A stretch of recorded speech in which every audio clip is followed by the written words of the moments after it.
Hello and welcome to Fit After 40. Today our guest is Joshua Camp. Josh is a entrepreneur who manufactures and distributes CBD and THC products. And so we're going to talk a little bit about the health benefits and applications of those. Josh, how are you? Thanks for joining us. Fantastic, Chris. Thank you. I'm glad to be Yeah. here. So let's start with your story, man. How did you get into this business? What made you want to get started? How did you enter?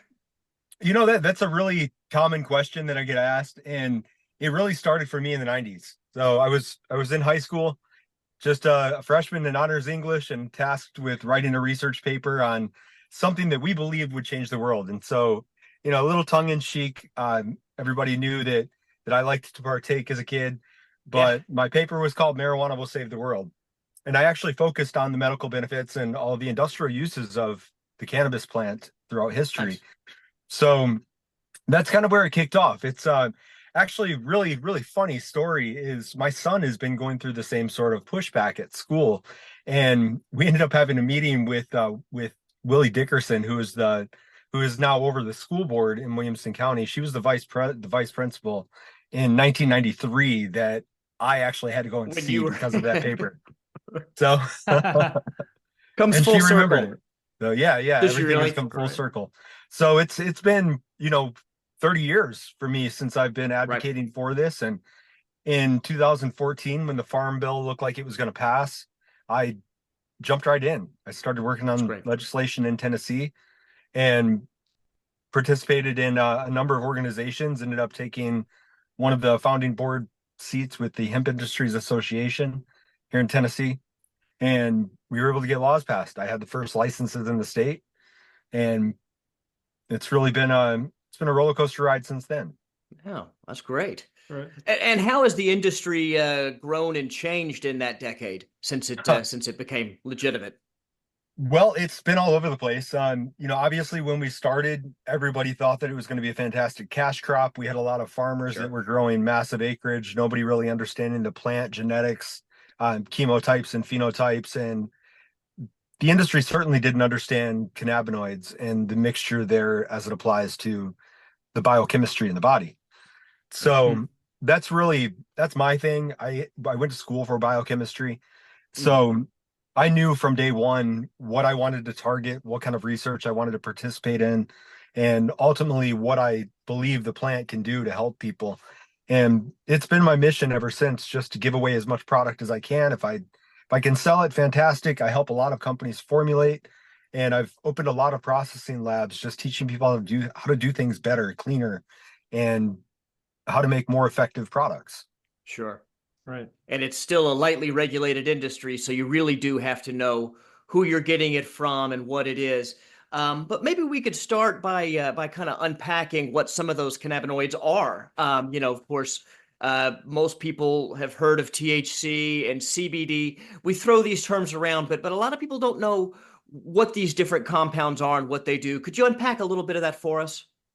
Well, let's start with the basics. Everybody more or less is familiar with THC because it's the one Sure. that gets you high, right? Right.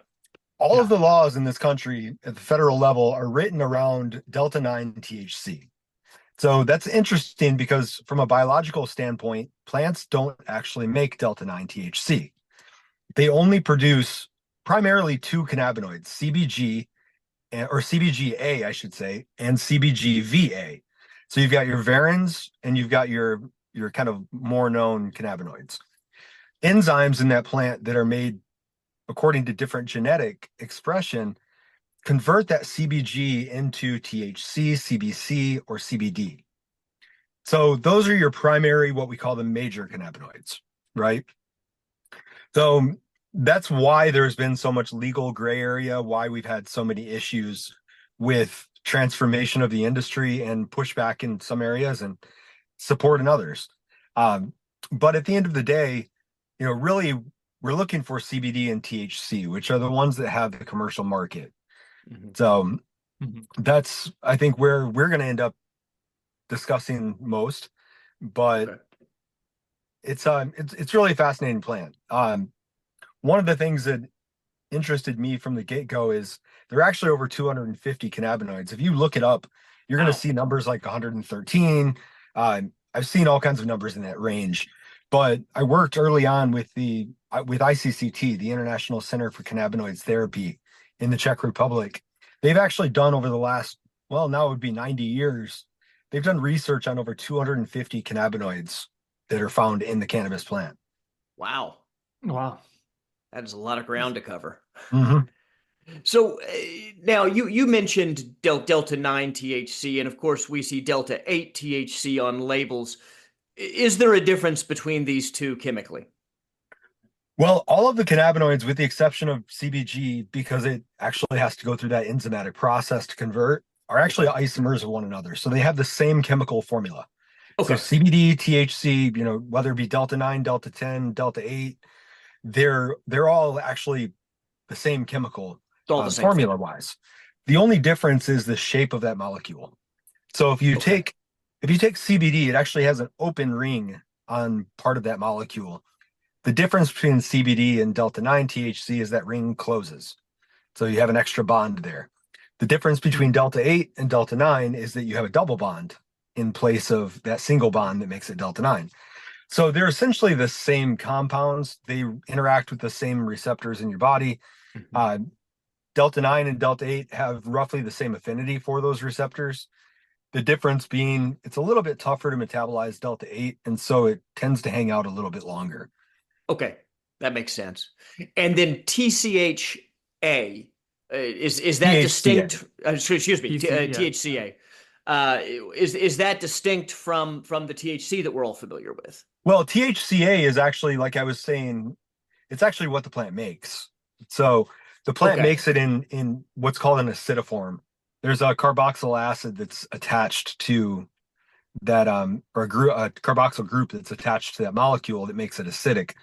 And so when you heat that up, that COOH group actually leaves. So we call that process decarbing. Okay. So when you decarb it, it converts into your Delta 9. I So see. So that's the process by which you turn it into the psychoactive ingredient or the more correct. psychoactive ingredient. So that's why you can quite literally eat a bag of weed and you're not going to get high. Right. You can cook with it, and if you don't heat the oven hot enough or you don't decarb it first, you're not going to get high. There's a So law about to come into effect on December 26th, correct, in the state of Tennessee that affects that THCA. Just out of curiosity, what are your thoughts on that? I know it's kind of off topic a little bit, but it's something that I'm sure is weighing on the minds of folks in your industry. oh yeah, I mean it's we've had the most liberal, open, supportive laws in Tennessee since the inception of the hemp pilot program in 2015 when it kicked off. This new law is really boils down to, in my opinion, the ability to really make arrests and civil asset forfeiture. We have TBI who's been pushing really hard. They're behind all of these new laws. They've actually been sued. I've been a participant as an expert witness in 32 cases now, and they've lost every single lawsuit that resulted from those 32 cases that were dismissed. So they're losing a lot of money. Civil asset forfeiture is a big part of their budget. And if they can't arrest people for marijuana, at the crux of all of this is that all marijuana, all hemp is all the same species of plant. Right. It's all cannabis sativa L. It's all identical. There is no way to tell the difference. They've been sold a bill of goods on the idea that you can tell the difference. There is no difference. The difference becomes that arbitrary number of Delta 9 as a percentage by dry weight. And the only way that THCA, which is made by the plant, converts to Delta 9 is heat, time, UV. It has to go through a degradation or decarb process. So it makes it really difficult. You can right now up until the 26th, you can buy really good flower in pretty much any gas station and any dispensary in any town in Tennessee. And it's literally the same product that we sell in the medical and recreational space in other states. And it's taxed in Tennessee. We passed a law last year that placed a 6% tax on THCA. So I disagree with the idea of total THC. I understand what they're trying to do, but the pushback really is from the legal industry. We have a lot of what we call MSOs, multi-state operators, that have an interest in making sure that people can't buy something that's federally legal because they can't mark it up and they can't Right. justify the taxes they pay. And then, of course, 280E, which makes them pay or not be able to write off anything under their business when they go to pay the IRS. Makes it So, expensive. yeah. So, I mean, if you're paying millions and millions of dollars for your license in a state, and then all of a sudden somebody in Tennessee can mail your customers the same product for 10% of the price, and they don't have to pay income taxes on it outside of, on the profit. Right. It definitely creates, competition. Personally, I'm a capitalist. I think that everybody should be able to compete. I would love to see most of these companies are Canadian owned anyways. I don't feel like the money should be going to Canadian companies. I would much prefer to see all of it stay with small farms and small brands. Yeah. Keep it local. Shop local. That's exactly just good general advice. What other misconceptions about these products do you think that that need to be dispelled? What information do people just have flat out wrong? Well, I mean, you could pretty much pick any item that law enforcement has used to justify making it illegal, and I can argue actual numbers and data that contradict it. The idea that I mean, literally pick anything. So one thing that I hear all the time is that it would be hard to enforce driving. So, and you hear like the Colorado Mothers Group that put out this study in Colorado, maybe 10 years ago, showing that like 60% more people had THC in their system when they got in a car accident. And they try to use that as evidence. However, if you look at the actual numbers of car accidents overall went down with legalization. So, and taking it a step further than that, you start digging into what did they actually test people for when they went to the hospital after a car accident? Well, until it was legal, they didn't test them for THC unless they had reason to suspect that they were high. So, yeah, when you start testing everybody, you're going to get a lot more positives. So we see a lot of skewed data like this that people latch onto and they want to use that as justification to keep something illegal. At the end of the day, it's a plant. Our body has an endocannabinoid system that as we age actually relies on external cannabinoids to function properly. Our immune system can't work without this class of compounds. I found it interesting too, and I thought, from reading this study, or it wasn't a study, but reading about the fact that there's actually more people now apparently consuming THC on a daily basis than alcohol. And of course, some people might look at that as a negative. I was like, well, that's probably a good thing. That means there's less drunk people out there. It's better than alcohol. Yeah. When's the last time you went and smoked a bowl with a bunch of friends and somebody got in a fight? Yeah, exactly. It doesn't happen. So, people drive slower. They're more cautious. As a matter of fact, being stoned has been shown time and time again to reduce your reflexes about the same as not getting your full 8 hours of sleep.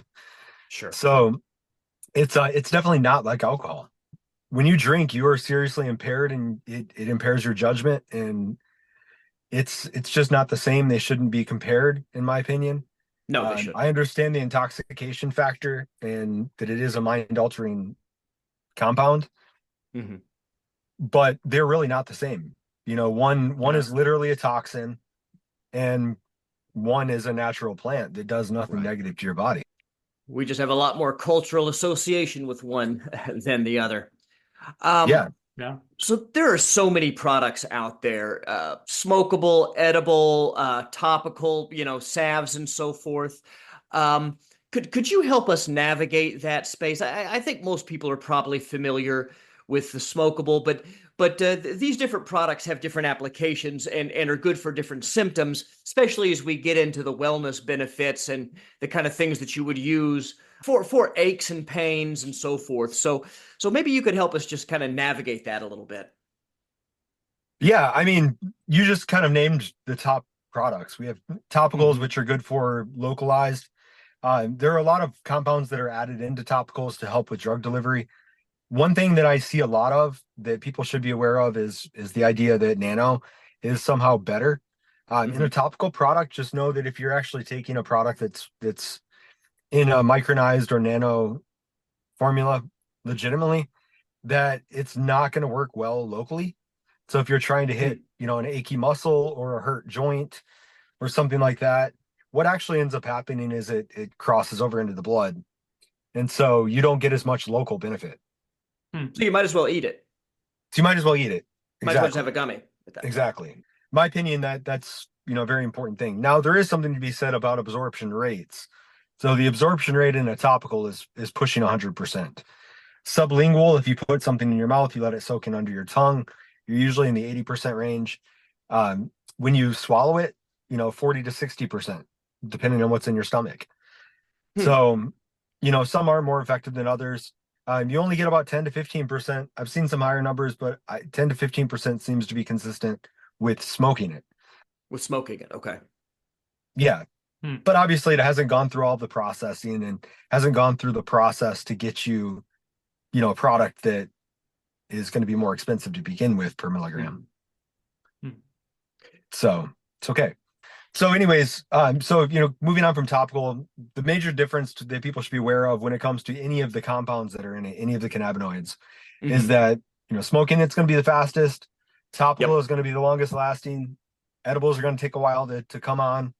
So, if you're new to any of these, make sure you give yourself adequate time. I couldn't tell you how many times I had people say, I freaked out when I ate a gummy. You get talking to them, they're like, yeah, well, I ate a gummy and then 20 minutes later I didn't feel anything, so I ate two more. Right. Like, yeah, that's not how to handle it. So eat one, wait an hour and decide how you feel. Yeah, for sure. Yeah. Definitely taking time. And let's talk more about the topical, though. A lot of our listeners are athletes, and you are yourself. And so a lot of people may be interested in those kind of inflammation-reducing properties. How effective do you see these products being? When are they best used? Well, like I said, localized injuries, something you need longer lasting, topicals are going to be your best route. I personally have found that anything that is using heavy oils, plant-based oils like MCT, it's served me better and served my products better, and actually proven with PK studies to lean towards the shorter chain triglycerides. Okay. So like a caprylic or capric acid, your C8 and C10 MCT, versus like a full-on coconut oil. It not only helps with absorption, but I mean there are some other anti-inflammatory properties there that give you other benefit. So, and that holds true with your oral products too. So sublingual and edibles. And you see good results from this in terms of aches and pains, training related injuries, and so forth. You do see positive benefits from these topical creams. One of the reasons that I went down the road of actually making products is because in 2006, I was mountain climbing in Slovakia and I tore both of my IT bands. It's a very long story. I had the wrong shoes on. I didn't plan on climbing that day. We walked miles and miles past where we were trying to get to. And I'm telling you, it did not look like it was that tall. We didn't think that it would take us 18 hours. But wow. Yeah, but it did. And by the time I was on my way down, I literally couldn't walk. It took me about 9 hours to get to the tree line from the saddle. And I fashioned some crutches, and another 8 or 9 hours, I was back. Oof. But that took me nearly 10 years to recover from. And it was the first 9, first 8 or 9, it was excruciating. The pain was excruciating. Going downstairs or doing anything that was really physically exhausting, I would have to just sit down for 20 minutes. Wow. And I started with CBD oil in 2014 when it became legal. Started taking it orally and then rubbing it on my knees, and noticed that it kept the inflammation down to the point where I didn't have to tie bands around my knees, and just holding an inflammation back long enough. About a year in, I kind of tapered off and stopped taking it, and my knee pain has never come back. Wow. So it was around that first year that I said, okay, I've got to figure out some kind of topical formula. And so I do make a lot of balms and salves, and one of the most popular balms, I actually just did an exclusive deal with Heroes. It's heroes.com. I'm manufacturing these balms for them. They're fantastic. I use frankincense and menthol and lavender and jojoba oil and shea butter and beeswax and, lots of really good high-end organic ingredients. And it's just fantastic. Camphor, things that do actually have some FDA approvals, when it Right. comes to pain relief. But really, the menthol, the camphor, those are like instant effect. Okay. You feel the pain relief. It feels like something's working. You get a little bit of a placebo effect. Sure. But as that kind of cool sensation wears off, the cannabinoids really kick in. And this particular balm is a heavy CBD and CBG. So I have found that the combination of about 10-1 in most products, CBD to CBG, is a very, very effective combination. Gotcha. So in a way, the product that you're making is kind of similar to something you'd buy in the store, like an icy hot kind of product with the menthol and camphor, and then you've got the CBD, which you're saying is really contributes to the longevity, because icy hot works for a few minutes, but it's a pretty short-lived pain relief type of product. Right. Exactly. And so, you get the benefits of the increased blood flow like icy hot would do, and you feel the cooling effect, and you feel the change. Right. Which is important when you put a product on. Sure. But, it's 4 or 5 hours later that you want the pain to still be gone. Yeah. And that's definitely the goal with these products. So topicals are great for that. I have hundreds of customers that swear by the balm. Nice. So I make it in several different sizes now. I'm starting to license the formula to bigger brands. So, and that's available on heroes.com. Yeah, at heroes.com. That's the website. As a salve and a balm. Cool. Well, thanks. I'm gonna order some myself. Now, and then when we get into the to the oral, to the ingestibles, and we're still speaking here of, kind of health benefits as opposed to recreational. What symptoms do you see those being, most effective at addressing? We've got some so I recently read a very interesting study. I go to the gym every day, or at least 5 days a week. And I started kind of just asking people, how many people consume THC before working out. And then I started looking into studies. There are studies that show 60 to 80% of people that are hitting the gym every day are actually consuming THC before they go. Seems really high. Yeah, but where kind of the key is, it's low dose, like 2 to 5 milligrams, essentially a microdose, where you're not really high, but it gives you a huge boost in stamina. So THC can be very beneficial for athletes in that regard. The NBA allows it now. Oh, wow, I didn't know that. A lot of pro athletes know this. They know that the THC helps their performance. They also know that CBD is really, really effective at reducing inflammation and helping the recovery times shorten. So that combination is it's pretty killer. So you see people use the products for a lot of different reasons. But when it comes to the healing benefits, essentially what you're doing, I mentioned earlier that you have an endocannabinoid system that interacts with these cannabinoids. Right. Well, CBD is not going to get you high. You're not going to feel anything in your head. If anything, maybe a calmer mind, but it's taking the place of a neurotransmitter let me back up. So there's an enzyme in your body called FAAH that, as you age, increases in production. And what FAAH does is it intercepts endocannabinoids, anandamide and 2-AG.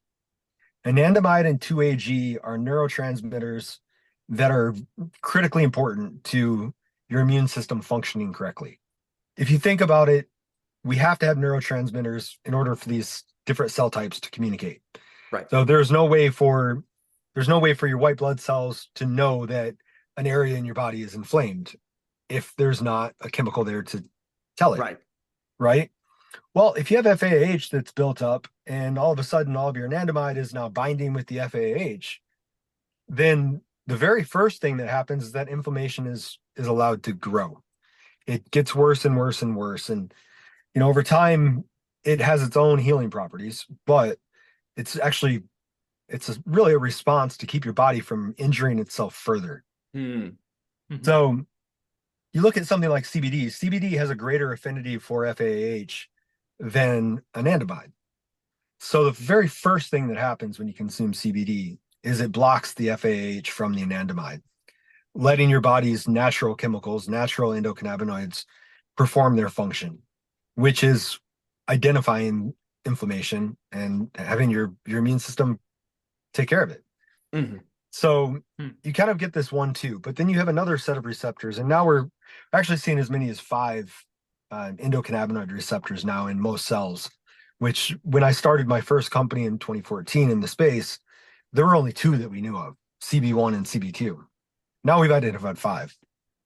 But it creates an environment in your body where the CBD or really any number of other cannabinoids are able to bind with the cell and not only act to reduce the inflammation, lessen the pain, but also let your body restore its immune function. Mm-hmm. So that's why I tell people, CBD twice a day is not a bad thing, even over a long period of time. Now, with anything that you're taking that comes from an external source, I always recommend people take breaks. I haven't found any science that says you need to take breaks from CBD, but my own logic tells me that it's good to take breaks and see how your body feels. Right? Yeah. Absolutely.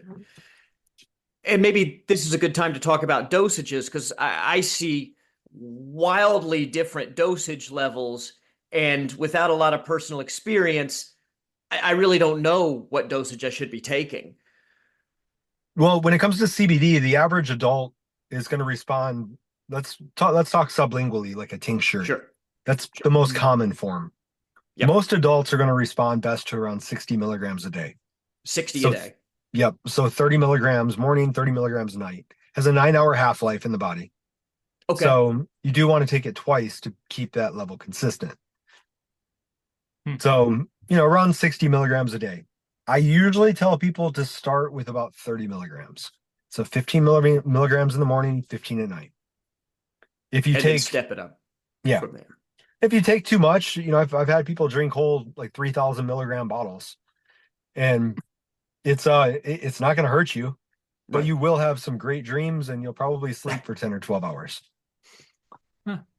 So Kind of rewind a little bit back to the immunity that you were talking about a little earlier. During COVID, I heard some immunity arguments being made for people consuming cannabis products not getting COVID at the same rate that people that weren't consuming cannabis products. Do you know anything about that, or is that just wild headlines I was reading? So we do see a reduced rate of a lot of diseases and infections in people that consume regularly. A lot of studies support that. So, I mean, at the end of the day, it really is all about having a healthy body and immune system, right? Mm-hmm. So if you think about, one of the examples I give a lot is childhood cancer. We hear about childhood cancers, but it's actually incredibly rare compared to people in their 40s and 50s and older. So it's not because it happens less frequently. It's actually because your immune system is designed to be able to identify those cells that have divided incorrectly. And your immune system takes care of them before they metastasize into a tumor.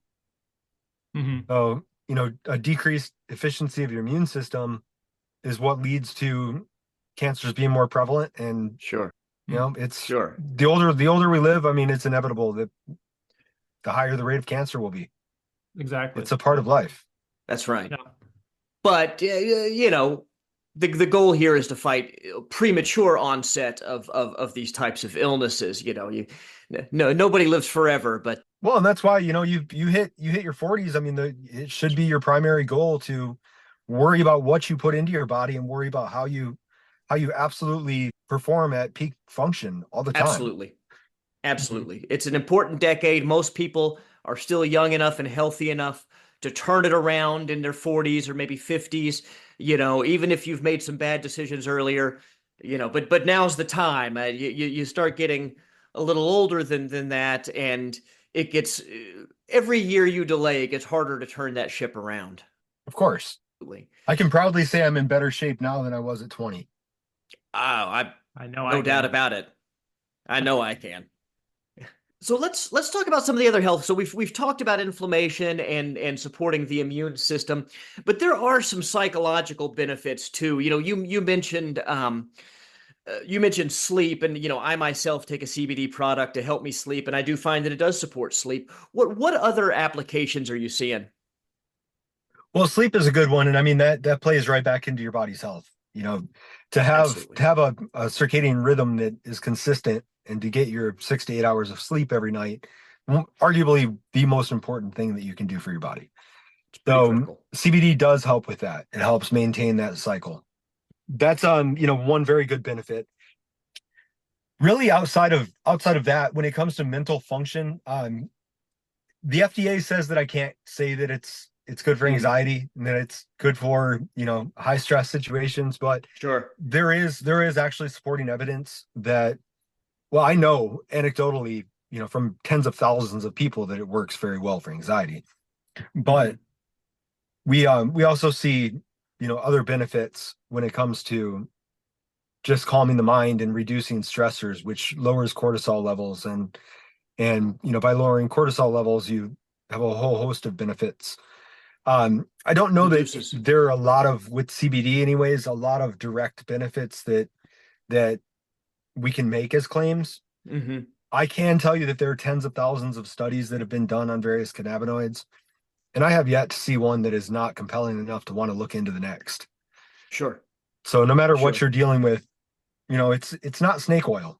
It doesn't fix everything, but the root cause of the majority of things that we deal with can be fixed by bringing efficiency to your immune system, by changing your Hmm. diet and adding supplements like CBD that can help restore function. Well, and reducing inflammation is a big one, but I want to slow down. You said reducing cortisol levels. You said that pretty quickly, but I think that we need to pause a moment to reflect on just how important that is, because increased cortisol levels correlate with literally every negative outcome, heart disease, cancers. So, Very true. that's not a small health benefit. Well, that's very true. But again, I don't know that that comes as a direct result of the CBD versus helping you get that regular sleep every night, helping your Sure. mind stay calm and be able to cope without, the stress that would normally seep in and manifest physically. Hmm. These are all kind of the ancillary benefits of Sure. taking care of your mind and body. Now, when it comes to THC, there are actually some things that I have witnessed. Hmm. Their cannabis hyperemesis syndrome is something that people have talked about from the overconsumption. I'm still not Okay. 100% convinced that it's from having too much THC every day. I am convinced that it's an autoimmune response to something in what you're consuming, most Okay. likely terpenes or compounds that are Are contaminants. in with it. So Hmm.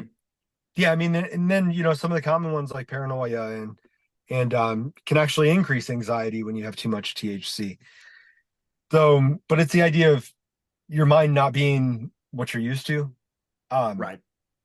and then there is an argument that is pretty valid that it can help exacerbate other mental conditions that are underlying, whether it be bipolar or Hmm. schizophrenia, or it's certainly well known and well studied that compounds that are mind altering can exacerbate those Sure. underlying conditions. Cannabis in general, THC or CBD or any other cannabinoid is not a fix all. It's No. I do believe that CBD should be thought of as more of a vitamin than anything. It performs the same way as any other supplement you'd take over the counter. We Hmm. think that all of these vitamins that are in a multivitamin are vitally important. All we really know about most of them is that the body uses them in some way. Right. Yeah, a lot of that stuff is not as well understood as we wish it to be. And that actually so now that you're seeing more states legalizing medical, and you're seeing expanded use, do you think we're going to see some higher quality studies, larger groups, longer duration type of thing? I mean, you think we're going to start seeing that stuff published? Because a lot of the studies up to now have been small. Now, see, I would argue they haven't been small. There have Okay. been tens of thousands of studies done abroad. Okay. Now, the FDA does not accept any studies that aren't part of an IND, an investigatory new drug filing. Okay. that weren't performed in the US under the purview of the FDA. Hmm. That's a huge issue. So this research has been done. We just don't allow it to happen in the US. Gotcha. Now, the flip side of that. It cannot happen in the US because it's Schedule 1. If we Right. descheduled it, it wouldn't be patentable. So big pharma wouldn't have the incentive to spend the money on the studies.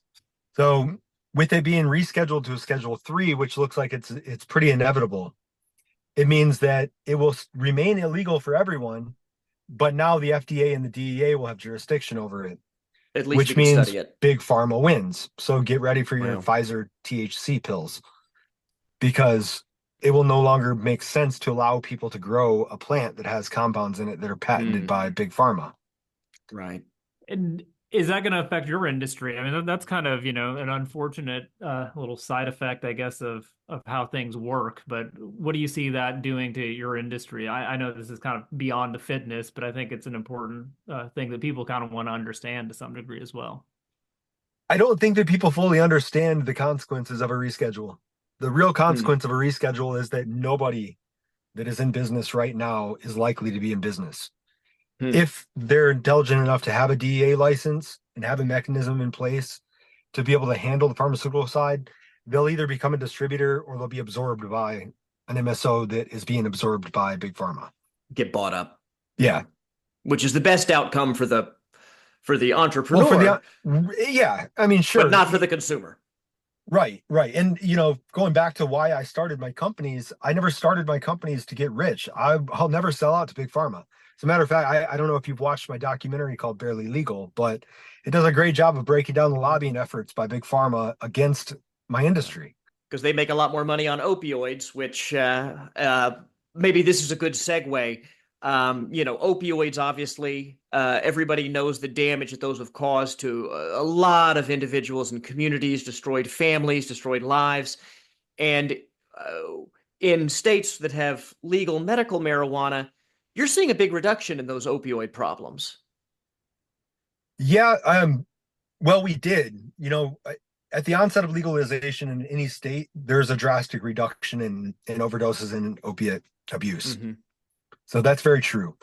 So at this point, we've had legalization in so many states Mm-hmm. that for so long that we've seen that kind of plateau.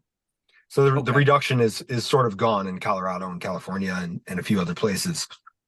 So we don't see it continue to decline. Part of Well, that, we can get even deeper into why I believe that is. Partly it's because I think we're going to see the trend reverse, not because cannabis isn't better and that people don't prefer something that won't kill them, but right. because we're seeing taxes go up in these legal states repeatedly to the point where products have to be unaffordably expensive. So you shouldn't have to go and pay $100 for a few grams of a plant. No. Like that doesn't make any sense when 60 or 70 of those dollars are going to the state. At the same time, we have China by way of Mexico bringing in fentanyl that they can be picked up for 10 cents a pill. Right. Like, Which is killing people right and left. yeah. Yeah. And 20 years ago, people were paying like $10, $15 for a pain pill. It would have been your fentanyl or heroin or other opiate Mm-hmm. blend. And it's so cheap now that there are a lot of people that unfortunately in legal states find that they can't afford the cannabis at this point, and I think fall back into that. And we're going to see that, I think, continue unless we really get two things under control, really Mm-hmm. opiates in general. And I think we need a deschedule. We need to let everybody be able to grow their own. At Right. the end of the day, it would be so cheap that it wouldn't make sense for any kind. It wouldn't make sense to even have a black market. Right. Right And now there are companies on the West Coast that have figured out workarounds to move flower out of their legal grow, out of the metric system, and into other states under hemp licenses. mm-hmm. And so where they're selling to a dispensary for $3,000 a pound, they're actually making more money selling it out of state to a hemp license for 300 a pound. And this is mainly because of taxes, mainly because of the tax structure. The Yeah, state's taxes, it's yeah. almost all because of Wow. taxes. Wow. It's a thing. Getting to the medical uses for this, and I think this is one area I've seen it just be a tremendously beneficial thing, and that's with people that have cancer. And I actually looked at my father-in-law where, you know, he was actually, his wife was sneaking across the state line from Indiana to, well, not sneaking, but, you know, when he had cancer, was sneaking across the line to Illinois and bringing it back to Indiana because he couldn't eat.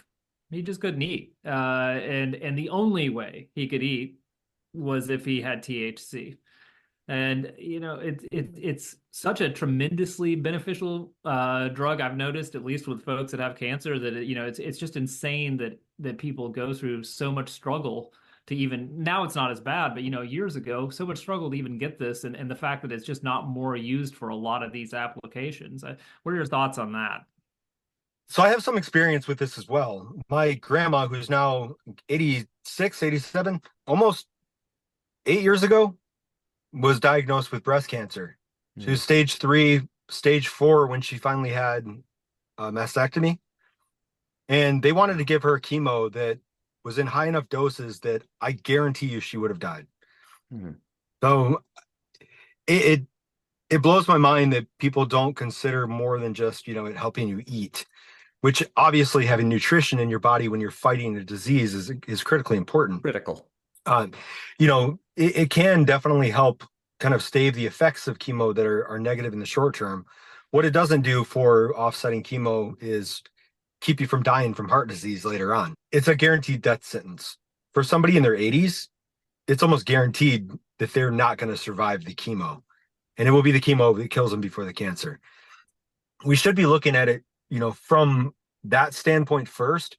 But then when you really dive into the research and you look at a full spectrum product and what it actually can do for the body with restoring that immune function, allowing the cancer to be fought, and then you look at the studies that have been done with cannabinoids and their direct effects on those cancer cells, my God, why is this not the very first line of treatment for everyone that's diagnosed? So my grandma, I just had Thanksgiving dinner with her. She's fantastic. She's been healthy ever since, and I put her on a year-long dose of CBD and THC, a full spectrum product that I mixed up, and we'll just say that it was in the legal confines of hemp. But you know, at the end of the day, even if it's a product that's under 0.3% Delta 9, just take more of them. Like, you know, you want 100 milligrams of D9 in a gummy that's legally hemp, just eat a bag. That's a lot of milligrams. Maybe here's a good opportunity to discuss what, because you've mentioned, you know, 2.5 and 5 milligrams and then 100, and that does seem to be the bookend of the available doses. But where should people start when they're experimenting with THC in terms of dosage? Well, don't start experimenting in Texas and Florida, because the C stores there seem to think that if you don't have at least 100 milligrams per dose, then they can't sell it for $9.99. So you get all kinds of weird products on the store shelves. Wow. Oh yeah, I'm not even joking. Like, I don't make products that are above 10 milligrams Delta 9 per dose. Now, like I said, if you want 100 milligrams, you eat 10 gummies. Sure. I think 10 milligrams for most people to get a light high is the prime spot. Now, a lot of women like to microdose. A lot of women, like my wife, she likes the THC, but she only likes 2.5 milligrams before bed. Any more than that, you know, she feels like she's high, and that's not her goal. Her goal is to feel the relaxation and sleep. Sure. So it's a very personal thing. Like I said, everybody should, when they start experimenting, start with a small dose, give it an hour. If it's not enough for you, you know, take a little bit more. If you feel like that hour was, you know, it killed that zone where you wanted to have a little buzz, so be it. Wait until the next day. There's no reason to overdo it and scare yourself, because if you have no experience with mind-altering drugs, you're not a prime candidate for taking 100 milligrams and then having a good time. For the record, 100 milligrams is a very high dose. It is a very high dose. I take 2 to 5. Yeah. And that's the sweet spot for most people. Yeah. So at least for, you know, a mild high that's actually functional. Right. Right. So Yeah. 5 milligrams is about my limit, and any more than that, and I'll enjoy myself, but I'll enjoy myself by myself. Right. And you mentioned that some states have really high dosages. When we're looking at these labels, is there anything else that we need to be aware of? I mean, a lot of times they show the total milligrams per container. You got to do the math, so that's something else to think about. But what else should we look at in terms of labeling? Well, in terms of labeling, I know most people aren't familiar with FD&C, the Right. actual labeling laws that the FDA has put out for any kind of nutritional supplements or food. But if the package does not say some very simple things like the total amount of THC in it, as well as have a nutritional panel breakdown, Sure. full ingredient list, then you really shouldn't buy the product. I would never buy anything or suggest anybody take anything that doesn't have proper information on it. And that Yeah. should be backed up with a QR code that goes to COA, which is a certificate of analysis. By a third party. Mhm. Yes, they're all third party. Yeah. By law, they have to be in every state. They have to be either DEA licensed or ISO 17025. And Okay. so if that lab does not carry those certifications, you don't have a legitimate product. It's not a real lab. Right. Or probably not a real lab.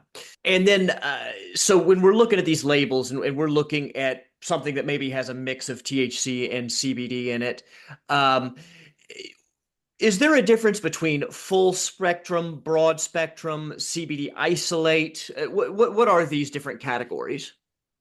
Full spectrum is going to be all of the constituents of the plant to a point. Okay. So really we call it, distillate full spectrum that has not had anything removed from it. In reality, we have actually removed some of the lighter terpenes, the waxes, the chlorophyll, all of that. Mm-hmm. So it's not, and in most cases, the heavy terpenes as well, which are where a lot of your flavonoids are. And a lot of the flavonoids do have very beneficial uses. Mm-hmm. Oh, So wow. isolating that flavonoid is near impossible. But nonetheless, it's been proven to be effective. Mm-hmm. Um, Hmm. so full spectrum, gives you the opportunity to have a greater breadth of the natural compounds that are in it. And there is something people talk about, the entourage effect. The entourage effect is the idea that all these different compounds work together in the body to make Mm-hmm. others more efficient. And there's definitely some truth to that. You actually experience the entourage effect when you think, classic sativa versus indica, which, by the way, are just physical descriptors of a plant. They don't tell you anything about the effects. Really? But, anecdotally, the small bushy plants that are indicas, because of where they're grown and because of the breeding, they have higher levels of typically CBD, higher levels of like myrcene, linalool, humulene, some of the terpenes that are not only a little bit heavier, but are more associated with the effects of sleepiness and relaxation. Okay. So that's where that connotation came from for indica versus sativa. Yeah, and sativas, on the other hand, they typically, equatorial regions, because it's hot and sunny, they grow tall, they grow faster, they're kind of airier plants, so they look different. Mhm. But really, if you take any plant and you breed it correctly in a different environment, it'll start to take on some of those physical characteristics. Sure. Sure. So the but you end up also getting some of the terpenes like limonene that are known to give you a little boost in energy. Mm-hmm. So, the combination there, or the differentiation, I should say, in effect, really comes from the mix of cannabinoids and the mix of terpenes. So it doesn't come from how the plant looks. So I hate that we market things like that, but that's the fact. But that is actually Right. a great example of the entourage effect, Right. and how you can get high with each of the plants with the same amount of THC, but one will put you on the couch or make you fall asleep, and one will Mm-hmm. give you energy and make you want to go to the gym. Right. You've referenced a lot of different studies and so forth here, and obviously, if they're not conducted in the United States, they may be a little more challenging for a lot of our listeners. 85% of our listeners are in the U.S.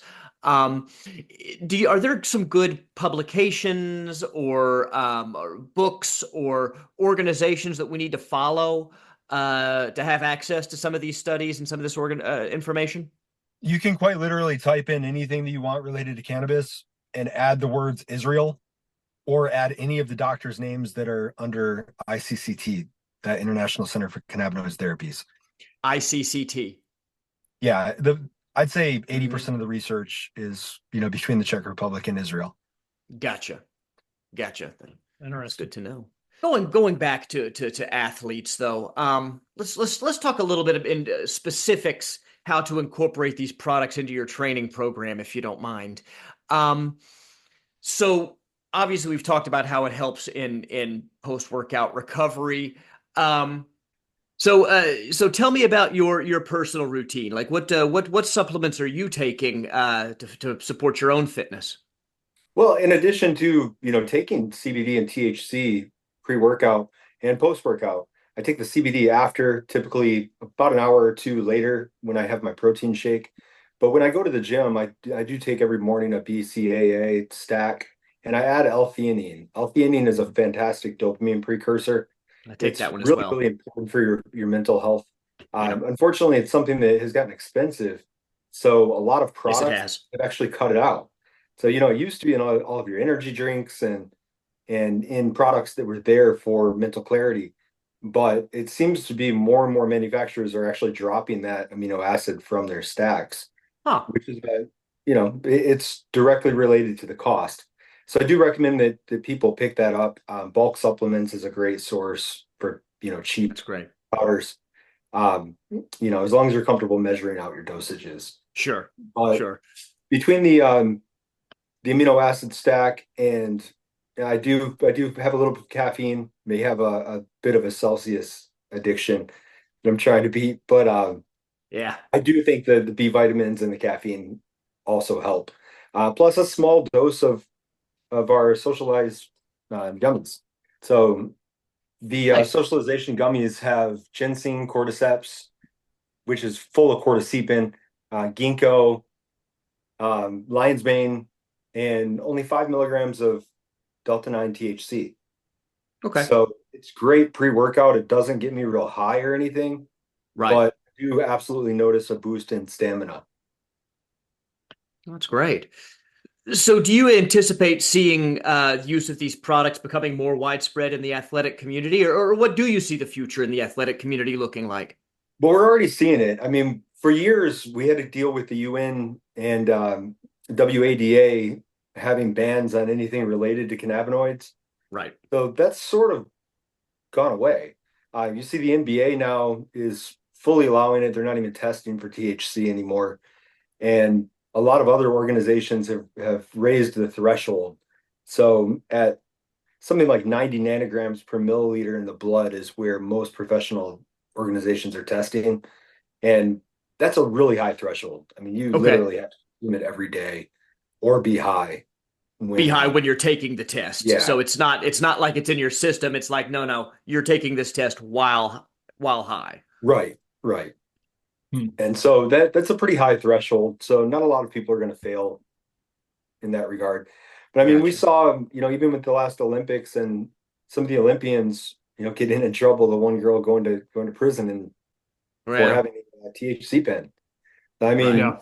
it's very, very common now. It's just not one of those things a lot of people talk about. Now, Sure. I have done quite a bit of research. Jeff Fisher, the former Titans coach, we worked on a project around CTE and CTE recovery and neural regeneration. Hmm. So that actually opened my eyes to the applications in pro sports like football, where concussions and CTE are a major problem. When you start to Absolutely. look at the neuroprotectant qualities of cannabinoids in conjunction with some of the psychedelics that are being researched, it's pretty compelling. I mean, we've thought forever that once your brain is done, it's done. Right. But come to find out, we can actually generate new neurons and we can reprogram those neural pathways using other compounds. And it's, I do think it's going to become more and more prevalent.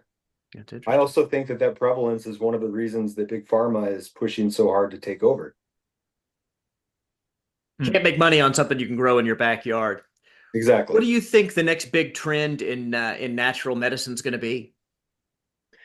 Well, I hope the trend is research. If people would actually Sure. read about these compounds and read the research before they make decisions instead of listening to marketing on TikTok, then Right. we would all be better off, right? So it's I mean, we're already seeing what I think is the next big trend already hitting, which is Hmm. functional mushrooms. So Gotcha. it's becoming more and more common. We've seen Yeah. for the first time in American history, alcohol use decline Yeah, nationwide. big But time. I mean, really, cannabis use has not gone up. The difference is it's become more legal, and It's so in the people are open. less likely to lie when they're asked. Right. Yeah. I think that's probably true. Well, Josh, thanks so much for taking the time to talk to us. Now, if one of our listeners is interested in finding some of your products, where can they do that? Well, we have smart vending machines all over the country. We're putting out more and more every week. So those are great sources. Plus, they have an educational component there. You can scan the QR codes on the machines and learn about the Nice. products. We carry a lot of other products that we don't manufacture. It's always been my goal to curate the best of everything. And I know that I can't make the best of everything. Right. So when products already exist that do the job, I want to carry them. I want to get them out to people. So that's one source. Cirrusnootropics.com is You it's spell that Yeah. for Cirrus like me? the cloud, Cirrus. Nootropics is nootropics.com. And that's where you can find our gummies. You can go ahead and use a coupon code FIT after 40 Oh, thank you. all together, and we'll give you 50% off your first order. Oh, man. Add to cart right now. That's great. Thank you so Yeah. much. Yeah, no problem. Well, cool, man. Well, once again, really appreciate you taking the time to speak with us, and look forward to trying some of these gummies. Hey, Chris, Tony, It's great fantastic. talking to you. I'm always here if people have questions, shoot me an email, get in touch with these guys. We'll get you taken care of. So I Absolutely. appreciate the time. It's a fantastic thing that you're doing, just educating people on alternative health and wellness and anti-aging. That's what we're working on. Thanks. Yeah. Well, thanks again.